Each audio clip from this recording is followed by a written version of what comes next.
right, let's go ahead and get started. My name is Rachel Lowe, and I am a product marketing manager here at Meraki. Thank you so much for joining me today for our webinar with the Frances Xavier Warde School, who is a Meraki customer. We'll be going over a bit of background about Meraki and our product offering, and we're lucky enough to have Jomar from the Frances Xavier Warde School here with us on this webinar, and he'll be discussing his network with us, and we'll actually do a live demo of their network. So you have that to look forward to. So diving into a little background on Cisco Meraki. Who are we? What do we do? We are a cloud-managed IT provider. So we actually started out with just wireless back in 2006. We started as a grad student research project out of MIT. Those students were investigating mesh wireless deployments throughout the city of Boston. They were presenting on their findings, and we're lucky enough to have an investor in the audience who said, hey, this sounds like a great business idea, and that's how Meraki was born. So from wireless, we expanded to switching, network security, as well as SD-WAN. We have a communications line, we have a mobile device management tool, and we have security cameras as well. So as you can see, our portfolio has really broadened since the early days in 2006. And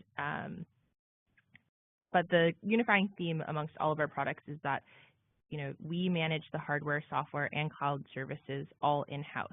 So it's sort of an end-to-end system. You can kind of think of it as Apple's ecosystem.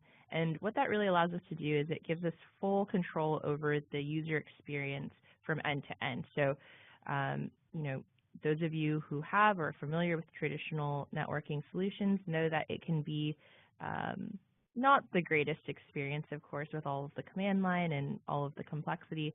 So we have, again, full control over that. All of our engineers sit in the same office in San Francisco. They all collaborate with one another. And that also means that all of our devices are created to intelligently communicate with one another. So, most or a lot of our functionality is all automated. You don't even see what's happening in the background, and we just make sure that it just works. So back in 2012, you probably know that we were acquired by Cisco, and being acquired almost 5 years ago has given us the ability to expand really rapidly and grow into these additional areas of the IT stack just outside of just networking. So communications, MDM, EMM, as well as security cameras. And we are now one of Cisco's fastest growing portfolios with over 140,000 unique customers and over 2.2 million Meraki network devices online, which is sort of mind-boggling. That number is actually out of date. I actually think it's closer to 3 million Meraki network devices online as well. So that number is growing all the time. We can't even keep our slides up to date because it's growing so quickly. So a little bit of background on the architecture of Meraki. How does the cloud management piece work, and are there any concerns in terms of security and things like that? The quick answer is no, there are no concerns there.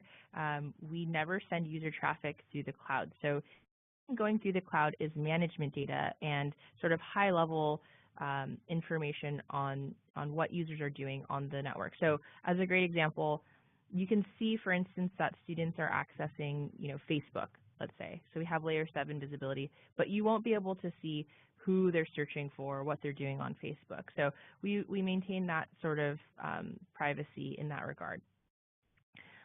We also have, we provide networking equipment that's certified for anyone who wants to create a HIPAA or PCI compliant network. So we are level 1 certified, and we go through third-party security audits, as well as daily vulnerability testing. The really cool thing that I think all of our products share, and that can often be overlooked, is that since this is a cloud solution, there are automatic firmware and security updates that, of course, you can reschedule if it's not convenient for you. But having that ability to push new software and firmware updates quickly means that your network is going to inherently be more secure. So for all of these, threats and attacks and loopholes that we've been hearing about in the recent days and, in the past year, we've been able to issue fixes for those types of vulnerabilities extremely quickly to all of our customers. So oftentimes it's without them even having to do a firmware update. So for instance, with the WannaCry outbreak, we just updated our database of, potentially threatening domains, and that solved the fix for most of our customers, or all of our customers. So again, having that ability to kind of have our engineers react very quickly to the problem, but then also be able to push out a solution to our customers means that you're always going to stay secure. The other really great benefit of our products is that they're extremely scalable. So whether you have one location and there's multiple buildings, or you have multiple schools in your school district, it's going to be the same process. So 1 AP or 1,000 APs, we like to say, it's the same process. There's no controllers, there's no servers in the equation, and that means our access points, for instance, are literally plug and play. So plug them into a switch. It doesn't even have to be one of our switches, although they do work better together.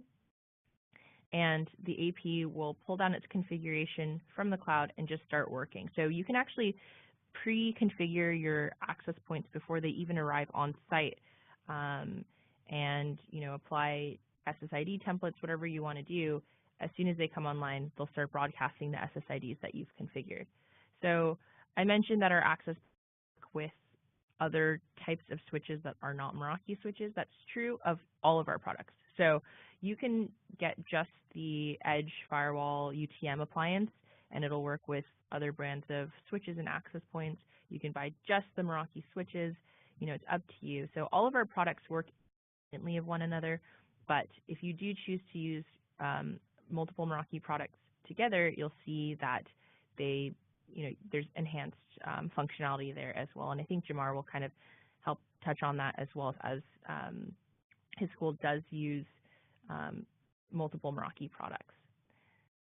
Our devices are also extremely reliable, so there's oftentimes, for those who are new to sort of the cloud world, there's a little bit of concern about the reliability of the cloud. You don't have to worry about that. So we have multiple redundant data centers all around the world for all different geographies. The network will continue to function even if you lose that WAN connectivity. So of course, we are not an ISP. We don't provide WAN, but if your ISP does cut out, your LAN will continue to work as intended. So all of your devices are going to cache their most recent configuration and operate as you expect them to. As soon as you regain network connectivity, you'll be able to make any additional configuration changes you would want to. We also do have some sort of light config options available if you do lose WAN connectivity, so you can direct connect to your devices and change a few things there. But for full configuration, you won't be able to change any of that until you regain your connection to the WAN. We have 4 nines of uptime. So again, with all of those redundant data centers, you don't have to worry about any of that being an issue. If you do have any additional questions or concerns about the security of our products, we do have an entire page built out to do that. So you can check out meraki.cisco.com/trust if you want to learn more about that.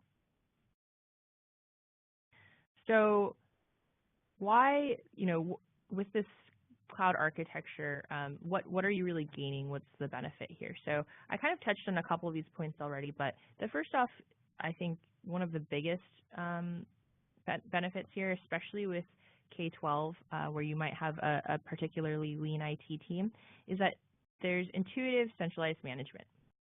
So the training time for Meraki, for learning how Meraki dashboard works, is drastically reduced from, for instance, learning command line or understanding how all the pieces of software in your IT stack kind of work together.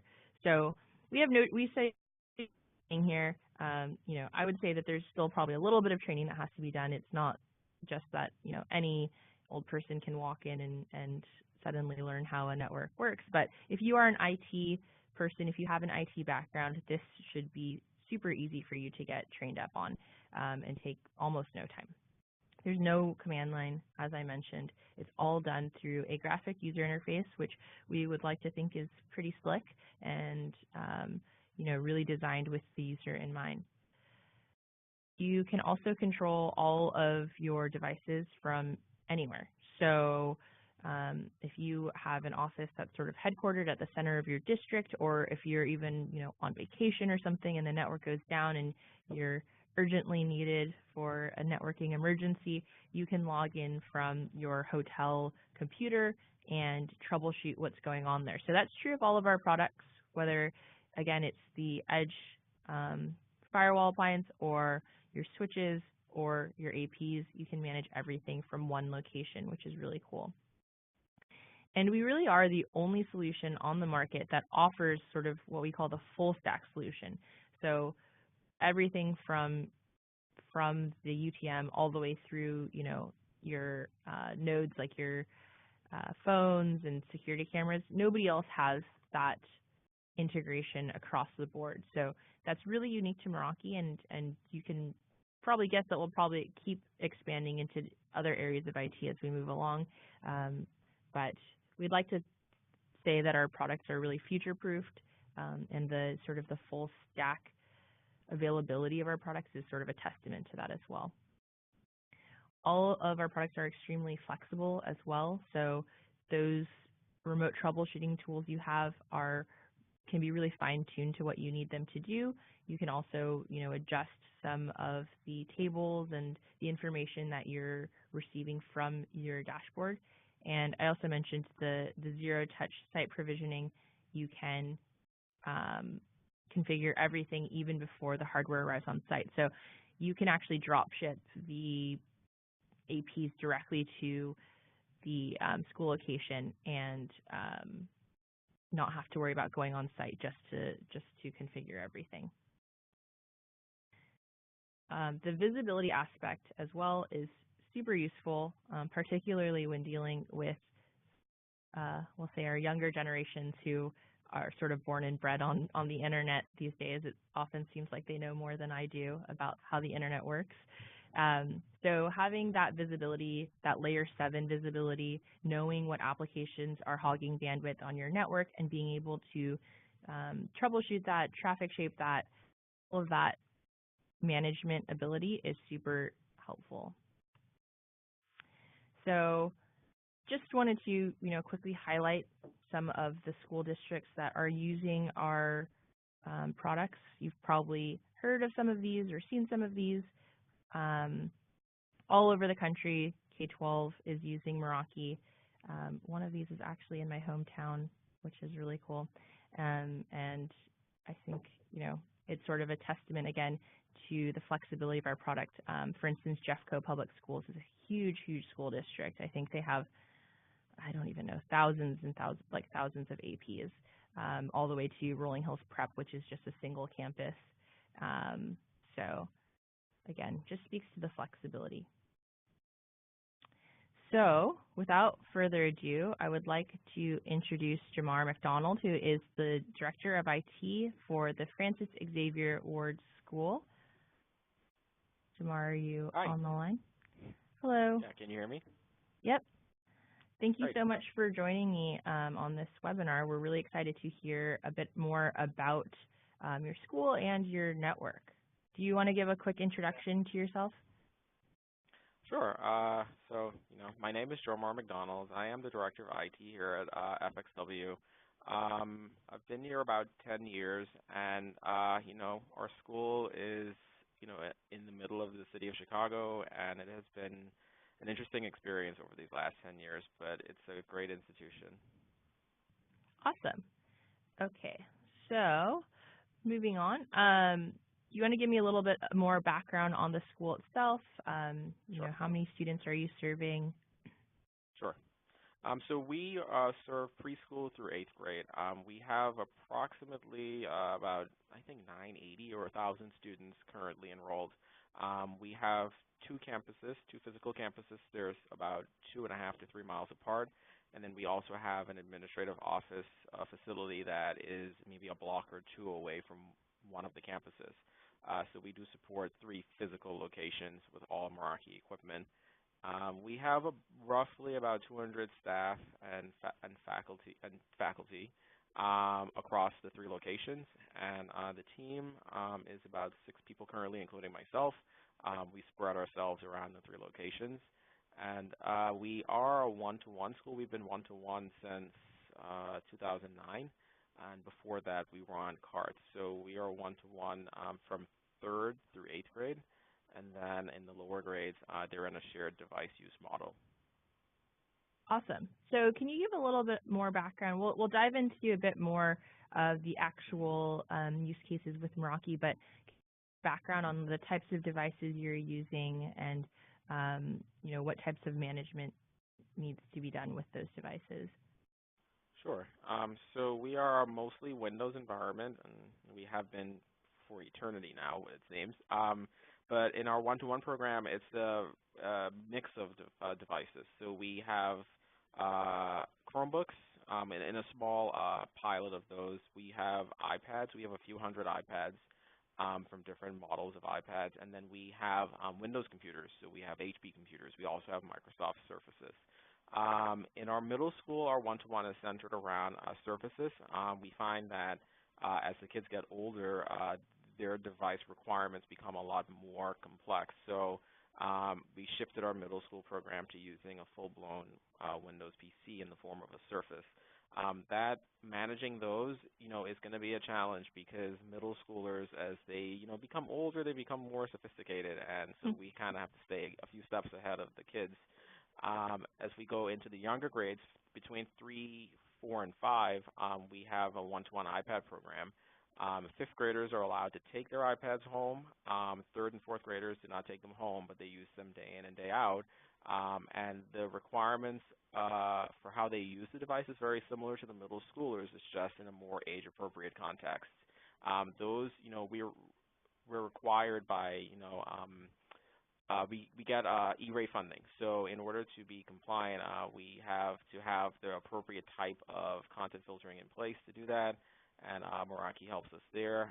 In the lower grades, they're shared devices, so we have to manage the devices and where they're located and how they're getting apps, and we have to provide really dense wireless coverage for the amount of devices and students that we serve. Awesome. So needless to say, it sounds like you have a pretty demanding and complex sort of setup going on. So that is a great transition to bring us into, why did you go with Meraki? How did it stack up against sort of the other solutions you were maybe considering?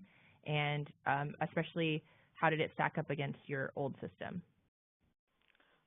So we started experimenting with Meraki back in, I think, 2012 or 2013. I've been hearing from a lot of schools that, it was the next best thing and it was saving so many people so much time. So we started out on an MX firewall. I think we got the MX 400, and that kind of gave us a clue as to what it could be, because we were coming from an environment where we had a traditional Cisco ASA firewall, which we loved. I still love it to this day. It was a great firewall. And then, of course, traditional switching and another brand of wireless access points, I believe. But what we were finding was that when it came time for me to recruit talent to manage this network, finding someone that has CCNA and all these different certifications was a challenge because we're not a very large school district. We're only 1,000 students. So what I ended up doing was I was bringing in more junior level talent. And so I needed to make the network management a little bit simpler so that they could focus on supporting teachers and students. So we started out with the MX firewall, and that was a success. Like, we loved being able to manage the firewall on the web. There have been so many times where we need to make a network change and we're stuck on a train somewhere or we're at home and you can do it on your cell phone. That's proven to be really, really helpful many, many times so far. But then we expanded our network, and I think we were getting some E-rate funding, so we used that to basically replace our aging wireless infrastructure. We weren't unhappy with the brand that we were using. It was that it made more sense to go all in on Meraki because it was just, we knew it would make managing wireless a lot easier, and that definitely has proven to be the case. We then, as well, were replacing those switches that I mentioned earlier. Those switches were command line based, your traditional switching. And I mean, I knew a lot of the commands, but I don't have the time to deal with it. And so I wanted it to be easier. Creating VLANs and all those things has just become a lot more simple to do in the GUI, in the Meraki GUI.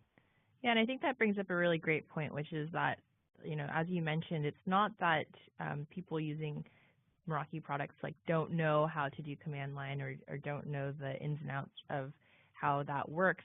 But I think, Meraki products really save time and allow you to focus on different, projects and, again, helping teachers and students with actual needs versus, spending time just staring at your command line screen. Yeah. So yes, exactly. Diving a little bit deeper into your actual deployment, can you kind of talk through your access point deployment, your switch deployment, and your security deployment, and kind of talk through the main high-level functionality that you use? What are some of your favorite features? That kind of thing. So on the wireless side, we have about 80 access points deployed right now. I just toured a new space. We're probably adding on another 10, but that's going to be super easy. We are in an urban environment, so we have a lot of wireless interference around us. We are flanked by a major institution a block away. We have a hospital about 3 blocks away, and we are in the middle of just a very, very busy area. So being able to tweak our wireless layout was very, very important. And we had to do a lot of different manual adjustments in order to make the airtime around us work for us. What we were seeing were things like a lot of radar activity. So being able to peer into what the access points are seeing and then being able to say this access point on this channel is getting this type of interference every day at this time. We need to move it to this channel. Meraki has auto channel adjustment configured by default, and that's pretty standard on a lot of different solutions. But for us, we actually, at one of our locations, because of the amount of interference that we were seeing around us, we had to go to a manual channel plan. The hardest part about doing that was literally just getting a floor plan and then writing up the channel plan, understanding how the 5 gigahertz spectrum worked, and me and my engineer sat down and we worked through the plan. Implementing it was super easy. We just went in and adjusted the channel plan. We also played around with power settings. That was very easy. And just being able to do that kind of stuff on the fly, especially in the middle of a school year, this was in response to one of our standardized testing events last fall didn't go well. Because the devices that we were using, the diversity of devices that we're using, some of them were able to take advantage of much more advanced capabilities of the access points and some weren't. So we were able to kind of see that pretty quickly looking in the Meraki dashboard and then react pretty much in the middle of a school day in order to kind of just recover that testing session. So a lot of you probably have experienced similar things where you have 700 kids testing, like a state test, and the devices don't work correctly. They can't get to the service. So Meraki helps us to really execute quickly on that and to identify the issues really rapidly and to be able to just try different settings. We were able to get on the phone and talk with a few engineers and talk it through, and that was actually really helpful. We do some streaming video as well. We have a morning broadcast where they do a lot of streaming videos. So we needed to be able to provide just this dense coverage. So we have a wireless access point in each classroom. We have 24 kids in each classroom, so that basically allowed them to have that many kids plus the teacher in the room interacting on their devices, particularly in a one-to-one context without any perceived slowdown. Another feature that we're really using, we were happy we did it, was the traffic shaping, because as you start digging into putting together a high-density wireless deployment in a one-to-one context, one of the things you want to look at is traffic shaping. And we were able to quickly just set a per-device traffic shaping plan and see it executed within a few seconds. and that basically ensured that each device is getting equitable airtime. So we have that currently set to, I think, a 10 megabit downstream per device. Onto the switches. Our switches, we went all PoE because in schools you just never know who's going to plug what in and where. So it wasn't easy for us to plan that these certain ports will be PoE, but everything else will be non-PoE. So we went all PoE, and that's been very helpful because our phones are voice over IP, and they do support PoE. So that saved us from having to power those up in any other way. The switches are great. We barely ever have to do anything with them. We are talking about configuring a new VLAN plan for segregating users based on role or type of device, but that will be very easy to do in Meraki. We have our switches configured where each location is its own subnet, and then we do routing in between the locations. So we do have a wide area network built between the locations. We use fiber via some provider, I forget who, to connect the three locations. So we have our own WAN built, and then we have an internet pipe at one of the locations that's shared amongst that WAN for the three locations. That internet pipe feeds into our MX, our security firewall, and we also have a backup internet connection in there as well. So if our internet is down, the MX will automatically fail over to the backup internet connection, so that's actually helped a lot in the past. The MX has been great. Again, the firewall rules are really simple. The NAT rules make a lot more sense in my experience in the past, because NAT can be very, very tricky, and NAT always is depending on the perspective you're looking at it, it can be very, very complicated, but NAT rules and the Meraki have been really simple. It's just very clear. We, of course, are a school that rely on E-rate funding, so we get some funding, and in order to get that funding and to maintain that funding level, you have to ensure that you're appropriately filtering for inappropriate content for all of your students that are getting that funding. So that's very easy in the MX. You just turn it on. I really don't. Pardon? Oh, that's very easy. So that is out of the box with the MX. What we liked about the MX was that it was an all-in-one solution. It had every feature that we needed in one solution, whereas in the past you typically would have to buy a firewall and then a content filter and then a VPN concentrator sometimes. So the MX was able to do all of that in one box and did it really well. It made managing that stuff very easy for us. So I think that's the extent of kind of what we're doing here. We do a lot more like fancier things with the wireless. We've been really, really happy with how the wireless network has worked out since we've been tweaking all of those settings and finding new settings. A new setting we found recently was 802.11r. That worked out really well because our Windows devices supported that and our iPads do. So that helps with the devices roaming around the building. In schools, you have a lot of roaming devices when kids are traveling between blocks. So the devices are more successfully handing off and roaming between classrooms as they're roaming around the building. That's one of the latest things that we found that actually helped tremendously in our one-to-one program. Great. And bringing up 802.11r just really quickly I'm sure this is going to come up in the questions. Of course, many of you have probably heard about the crack vulnerability. That, of course, affects all manufacturers of wireless devices, not just Meraki. We do have a whole blog post dedicated to this topic if you want to check it out. We have fixes out for our products already, so again, just kind of speaks to the benefit of the cloud, but definitely check out that blog post if you want to learn a little bit more about what that was all about.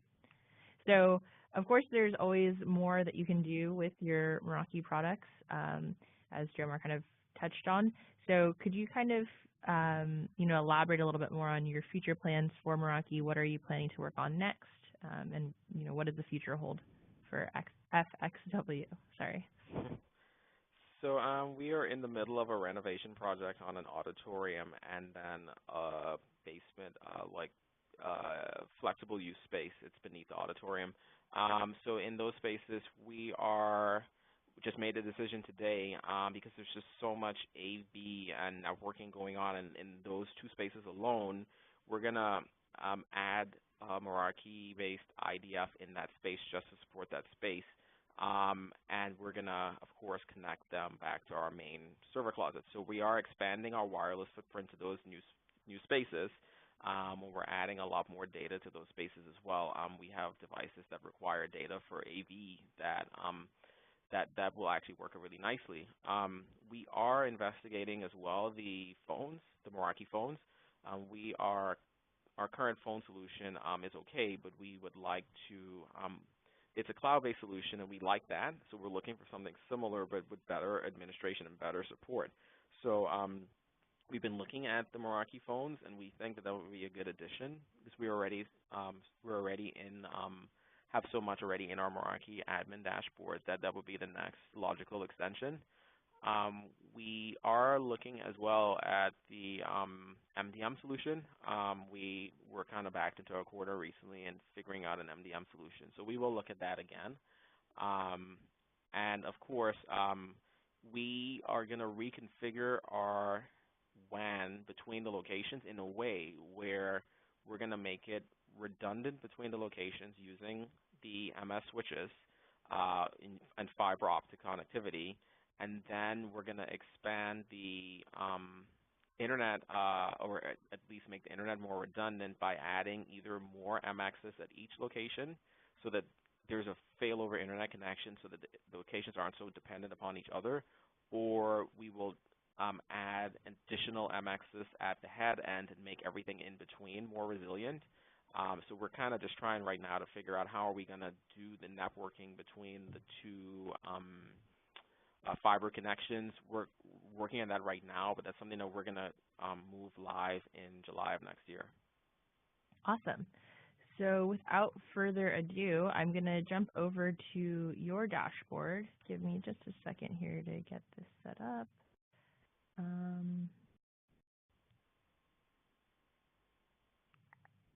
And Jomar, I'm going to have you sort of walk me through your dashboard. I'll kind of touch on some of the key features we have, but do you have a recommendation for the network that you would most like to demo here? If you pick the HNC network, that's our middle school, and so you'll see the greatest number of devices and probably active right now. They're in class. Great. So right now what we're looking at is the client. This is a super useful and helpful page, I think, particularly in a school environment where you have so many clients online. So we can actually search through this and look for, operating systems. So we can look for Windows, and all of our Windows devices will come up. We can look for iOS, and our iOS devices will come up as well. Let's just look at all Apple products. One cool thing I can do is, I can search for Apple products. I can select all of these, and I can directly actually apply a policy from this page. So I can block all of these users if there's some sort of network threat detected. I can whitelist them. I can apply a group policy. I'm obviously going to do none of those things because I don't want to mess up this network. But it's pretty cool that you have this global view of all of the clients that are running here. I can also adjust the time period I'm looking at. So right now we're looking at the last day, but I can go over the last 30 days. So this is going to give me a view of all of the clients that have connected to this network in the past 30 days. And so even if they're not currently online, we can see here a gray indicator that they were online at some point, but they no longer are. So we can sort these users or these clients by usage and kind of see if there's anything that seems a little bit weird or if the user behavior doesn't look right. So right here, this is a server we're looking at, so that's we can ignore. But then we see Colleen's iPad. So I have no idea who Colleen is. I'm just going to dive into, so I probably have security restrictions on here right now, so I can't show you that. But normally we'd be able to dive into this client, and again, we could apply policies there. We could actually see Colleen's specific usage on that iPad as well as application usage for that iPad as well. So I'm going to dive over to some of our wireless functionality, since Jomar was saying they use a lot of that, and that's probably their most complex area. So you can see here that we can actually set up to 15 SSIDs, and you guys, looks like you have 5 running currently. If you don't mind, I'm going to dive into the guest network so we can kind of see how you've set that up. Sure. So I won't edit anything, of course, but we'll kind of see what your configuration settings are here. So we can see how users are authenticating with the network. Clearly, you guys have chosen to go with a pre-shared key, and there's a password here, of course, so you can just share that with your guests. But we also have, the ability to integrate with different servers. I almost don't even want to. So we can integrate with a Radius server, or we have a Meraki authentication tool actually as well. So you can actually host credentials in the Meraki cloud. Essentially, will act as a server for you if you maybe don't have too many credentials to keep a hold of. So we have that ability as well. You can also set up splash page activity. So it looks like you guys don't have a splash page running, but if you wanted to, it'd be very easy to do. Oftentimes we see for guest networks that our customers will include just a click through. So that'll give a few terms and conditions just to make sure that you're all squared away on that front. Again, we can do a sign-on with the Meraki authentication tool or any of your servers that you may already have set up. We also have a Facebook Wi-Fi tool. I don't really like highlighting that in K-12 webinars because you guys probably want to minimize Facebook usage as much as possible. But you can see there's a whole variety of different options that we have available for getting people through the splash page and onto the network. We can also apply group policies based on the type of device that's authenticating, as well as how IP addresses are being handed out to clients.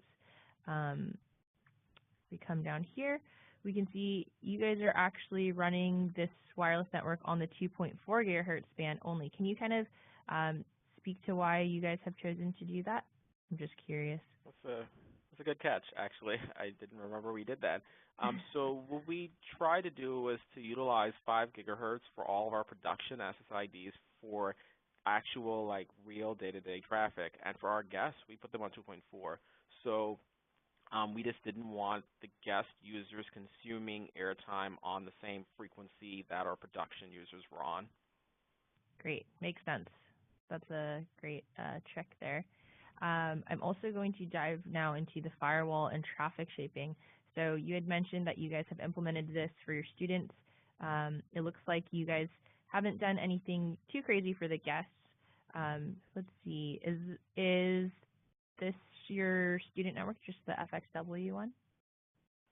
Yeah, that's our production network. Okay, let's see what rules you guys have here. So again, nothing too crazy. You can set up layer 3 firewall rules. It's, you guys are probably all very familiar with this way of setting up a firewall.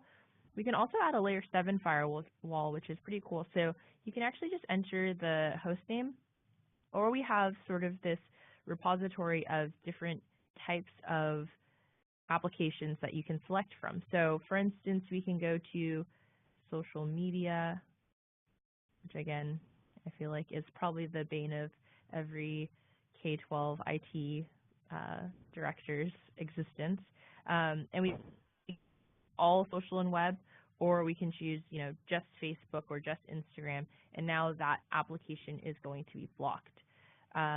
What's really cool is we can actually shape traffic in a more fine-tuned manner. So I'm going to shape traffic on this SSID. I'm going to create a new rule here.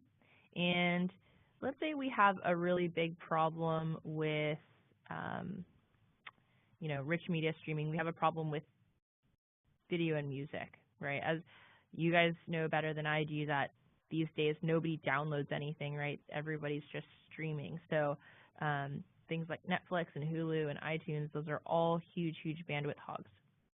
So we can select all video and music here, and I'm going to choose a limit for this SSID for any clients utilizing those applications that fall under this tab.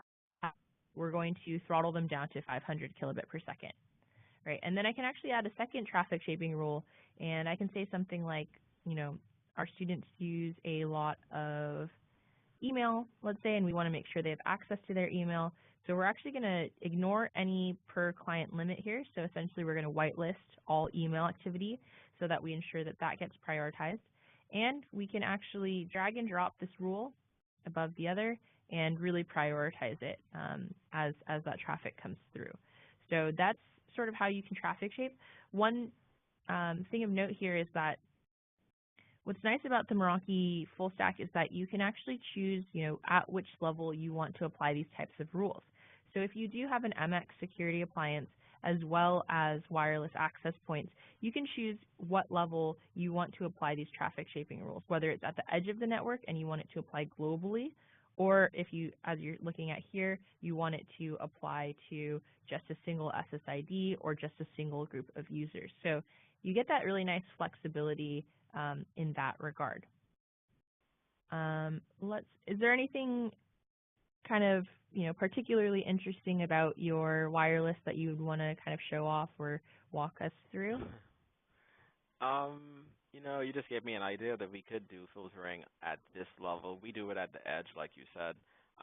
But in our wireless, what is just really tricky is when you have these standardized tests and you have so many kids trying to do the same thing at the same time. So that traffic shaping was helpful, but that wasn't the only thing that we did. We also set all of our devices supported 5 gigahertz, so we enforced that on these production SSIDs, so they will only allow 5 gigahertz connections. And then what really made the biggest difference was setting the channel width.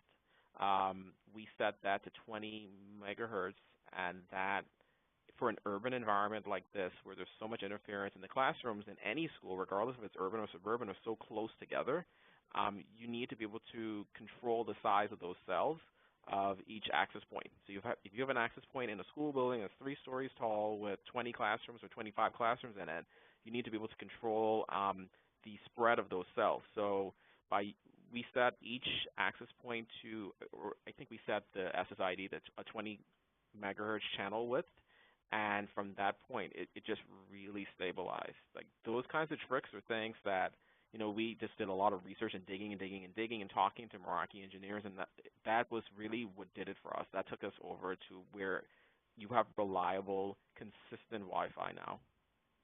Awesome. Yeah, so what we're looking at right now is sort of an overview of that channel utilization that you can adjust. And so I think are these all set on manual or are these automatic? Okay.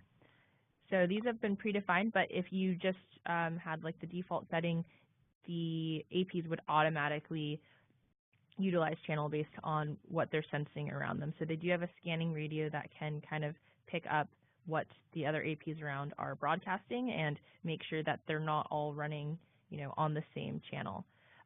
One thing I do want to show also is that we can dig into, so this is just a little bit more detail on that specific access point. I do want to hop over to our access points page and dive into a specific access point to kind of touch on the remote troubleshooting aspect that I mentioned. So whether it's an access point or a switch, we'll see we have a similar page that exists for all of our different products. And so we get some really nice high-level information, of course, IP address, which SSIDs are being broadcast on this specific access point, what the MAC address is, et cetera. But we can also see, more richer information on the right-hand side here. So we see live uplink traffic data. We can actually see what which clients are currently connected to this specific access point, which is pretty cool, as well as the signal strength that they're receiving. And we can see the clients that have authenticated to this access point, in the past day.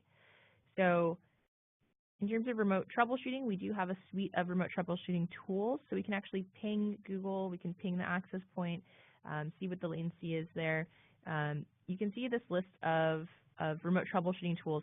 This is going to vary from device type to device type, right? Because the things that you're going to want to test with an access point are not going to be the same as what you're going to be testing on an MX security appliance, for instance.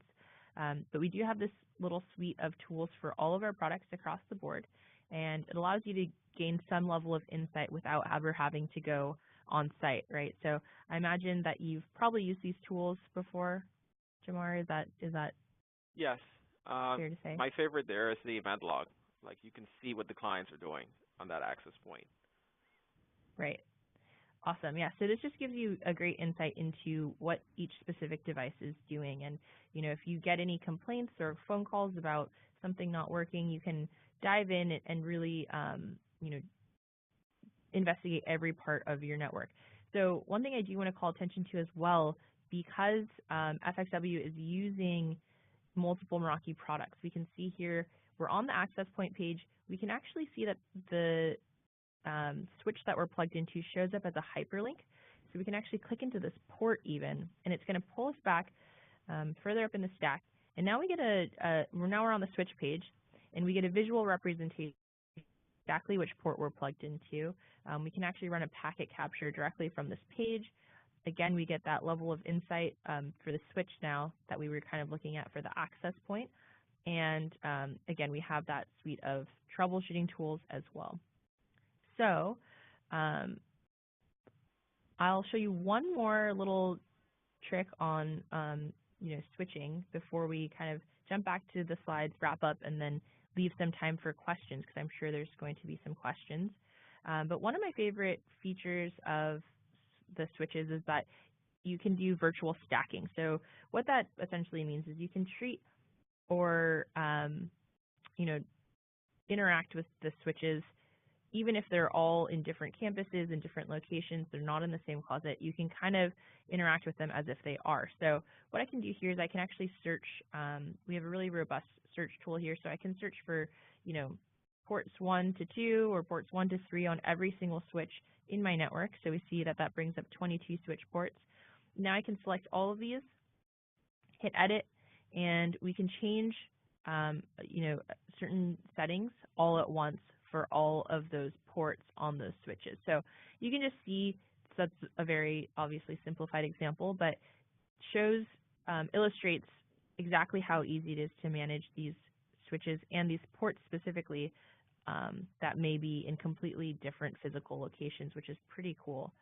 So I'm going to cancel that, and I'm going to hop back over to our slides and sort of wrap up there. So just touching again on the Meraki full stack, FXW has a lot of our products, of course, but they don't have all of them. So we do have our access points, we have our security appliances, Ethernet switches. Systems Manager is our mobility management tool. We have MC, which is our communications line, and we have security cameras as well. So again, I want to reiterate that this is, we are the only company out there on the market that has this breadth of products available, all interacting with each other in the same dashboard, which is, a really fantastic tool for managing everything. If you want to learn more, I encourage you to check out a risk-free evaluation. You can get all the kit that you want, see if it works for you, see if it doesn't. So you can go to meraki.cisco.com/eval to learn more about that. I encourage you to check out our blog and our website. Like I said, we have a great post up right now about crack. Also release, new feature updates, new product releases through our blog. So definitely check that out if you're interested. And of course, the best way to learn more is to get in touch with your Meraki rep, who will be able to walk you through the risk-free evaluation and any other questions you might have about the product. So you can go to cisco.com/contact if you don't have a rep yet. And if you do, please, give them a call. So with that, I'm going to check and see if we have any questions for myself or for Jomar. Let me see here. So this question probably got asked a bit earlier, but maybe worth recapping on. How well does traffic shaping per device work during school-wide standardized testing? It works really well. It's when you have this many students in a single classroom, if you have 20 students or more in a single classroom, you don't have a choice. You have to do that because the devices nowadays, they decide when they're going to check in and get updates from Apple or from Microsoft or from whomever.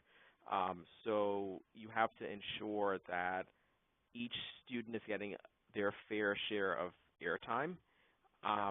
So it works well. There are other measures you can put in place as well to ensure that your testing goes reliably. The thing that I talked about earlier about the channel width, just ensuring that the channels are configured in your spaces correctly. The auto channel adjustment works for some. It worked for us, but what really works is to be able to just control it and just say this room will always be on this channel. Because what we've seen happen before is that an ambulance goes by and the AP senses that radar activity, and so it wants to jump channels, but you're in the middle of a test. So you kind of want to, with testing is just so high stress for students and teachers. You want to just ensure that the devices aren't adding any layer of additional anxiety and stress for them. You want to take that out of their way so the kids can test successfully. Great. We got another question that says, can you go over again how you separate Wi-Fi for guests? So what are the configuration settings that you utilize for your guest network? So I moved all of my production traffic to 5 gigahertz. I don't allow any of my school-owned devices or any networks that students or faculty or staff are on during the school day to use anything other than 5 gigahertz. So they're all set to 5 gigahertz. Then on my guest network, I reserved the 2.4 gigahertz spectrum just for guest network. So I went into the guest network config and I just set the setting that says 2.4 gigahertz only. I didn't set a specific channel. I just let it decide whatever channel it wants. That's my way of deprioritizing guest traffic because our guest network is really for, if a parent gets in and they want to quickly get internet access, or if, a faculty or staff member wants to put their phone on the network. I don't allow them to do that on our production networks. They can only connect their phones, their personal devices on the guest network. That is kind of how I did it. That works well, but as you know, 2.4 gigahertz in high-density environments like that are never going to be optimized to give them the 100% best, world-class kind of Wi-Fi experience, but it works sufficiently for their needs. Great. Let's see. We have a few questions piling in here, so I want to pick some of the best ones. Let's see. Do you have any other additional tips for deployments where there's lots of interference? So aside from the actual physical location of the AP and changing the channels that they're on, do you have any other tips? So the physical location is important. We moved all of our access points to the center of the rooms on the ceilings. The Meraki access points, their signal kind of radiates in a concentric circle. Our prior vendor was in a different kind of oblong shape, so we had to move our access points to the center of the room. Auto channel adjustment does work, but you have to kind of observe what's happening when a teacher reports in that, well, I was doing this thing and it got dropped or it got disconnected. All that feedback, you got to take all those data points in. What we were hearing was telling us that the access points were hopping channels, so we went and looked at that event log. That event log confirmed that suspicion, so we decided to find the channels that do work in our space, and then we just took a floor plan of each floor and we kind of stacked it. So we spread the channels out far enough that they don't bleed into each other vertically or horizontally as much as possible. That helped tremendously. And then, again, most of our schools are going to be very similar. You have a lot of classrooms side by side and up and down. So you want to control the size of that cell that access point creates. So by having the channel set manually, you've then defined how they are going to overlap. Setting the channel width to 20 megahertz means that you will not have any channel bonding. Each room will have its own channel. If you use anything higher than 20 megahertz, then you're going to be blending channels and you're going to have less channels to work with. And then the next thing you can do, which we didn't do, we didn't see that we needed to, you can tweak the power. You can turn the power down a little bit on each access point to control the size of that cell in the classroom. But we found that we didn't need that. Just the channel width. For us, manual channel assignments were necessary because of the environment that we were in. And setting it to 5 gigahertz, that's all we needed. And of course, Awesome. traffic shaping, that helped too. Great. So with that, it looks like we've run out of time here. So I wanted to, again, thank Jomar for taking time out of his busy schedule to talk to me today and kind of walk everyone through his deployment. And thank you to everyone who joined this webinar for spending an hour of your day with us. I hope that you found this information useful. If you want a deeper dive into any of the products you heard about, we do have free webinars available for all of our product lines as well, so definitely check that out. Otherwise, get in touch with your rep and have a great rest of your Thursday.